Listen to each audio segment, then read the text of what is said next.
گفتگو میں حیا سے کیا مراد ہے؟ میں خصوصی طور پہ چاہوں گی کہ اس کو آپ ضرور بریک ڈاؤن کریں.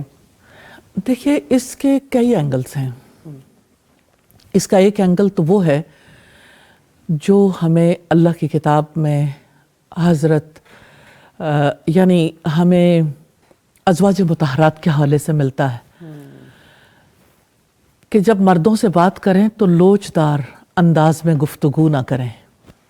یعنی گفتگو جو ہے وہ بڑے فارم انداز میں کرنی چاہیے. لیکن اس کے ڈیفرنٹ اینگلز کو اگر ہم دیکھیں تو حیا کی وجہ سے انسان غیر ضروری الفاظ استعمال نہیں کرتا. بیہودہ تو بہت دور کی بات ہے. یعنی گفتگو میں الفاظ کا استعمال بھی احتیاط سے ہوتا ہے. بڑے چھوٹے کی جو حیثیت ہے اس کو بھی پیش نظر رکھا جاتا ہے.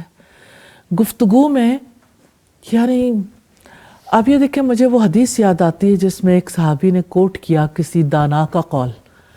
تو صحابی رسول نے کہا میں تجھے اللہ کی رسول کی حدیث سناتا ہوں اور تم مجھے کسی دانا کے قول کے بارے میں بتاتے ہو. یعنی اتنا زیادہ ٹو دا پوائنٹ ہونا. کس کا مقام اونچا ہے بڑا ہے اس کے بعد کسی کی بات کی ضرورت نہیں تو بلا ضرورت بات بھی نہیں.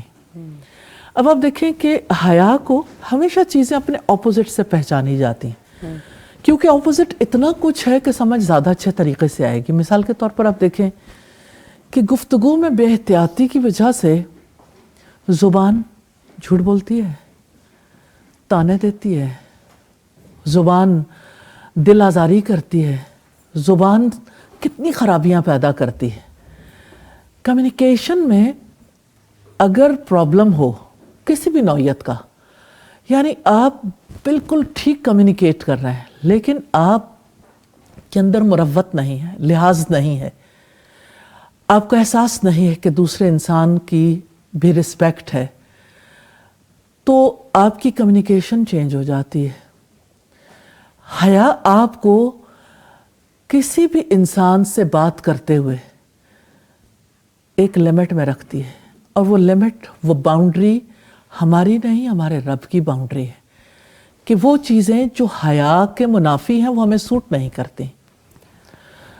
تو گفتگو کے حوالے سے یعنی irrelevant گفتگو, چیٹر باکس بنے رہنا, فضول گفتگو کرنا, گپ شپ کرنا, لا یعنی بات چیت. پھر آپ دیکھیں اس سے اوپر اٹھ کے تو بہت کچھ ہے نا, یعنی عزتوں کی دھجیاں اڑا دینا اور جب کبھی بات کرنا تو کسی کا مذاق اڑانا, کسی کے کوئی نہ کوئی خرابی پوائنٹ آؤٹ کرنا.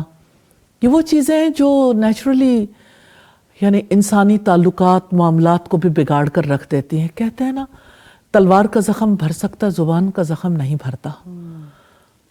تو گفتگو میں اتنی زیادہ احتیاط ضروری ہے. استاذ ہمارے معاشرے میں تو یہ دس از ویری انفارچونیٹ, بہت کم موقع ملتا ہے کہ انسان پبلک اسپیسز پہ ٹریول کر رہا ہو. نارملی آپ ایک جگہ سے دوسری جگہ جاتے ہیں, اپنی گاڑیوں پہ چلے جاتے ہیں, فیملی کے درمیان ہوتے ہیں. باقی ابھی میں ریسنٹلی ٹریول کر رہی تھی تو 2 افراد پیچھے بیٹھے ہوئے تھے پلین میں. اب آوازیں کیونکہ آتی ہیں آپ کو, تو میں نے دیکھا وہ ایک گفتگو میں تقریباً انہوں نے کوئی مور دین 100 ٹائمز ایک بہت ابیوز لینگویج یوز کی. وہ اب سیاسی گفتگو ہو رہی تھی اور اس میں ہر دفعہ وہ ایک گالی دیتے تھے اور پھر بات شروع کرتے تھے. تو یہاں تو ہمارے معاشرے میں تو ابیوسو لینگویج یوز کرنا کو بڑے بڑے کاروباری حضرات بیٹھتے ہیں گفتگو کر رہے ہوتے ہیں, آفیسز میں لوگ بیٹھتے ہیں گفتگو کر رہے ہوتے ہیں.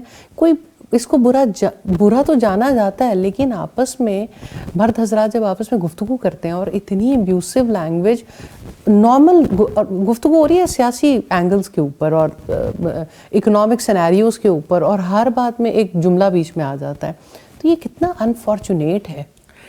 اس میں دیکھیں رسول اللہ صلی اللہ علیہ وسلم نے کتنی پیاری بات ارشاد فرمائی کہ پہلی کتابوں میں جو باتیں آئی ہیں ان میں سے ایک امپورٹنٹ بات ہے اذا لم تستحی فاصنع ما شئت.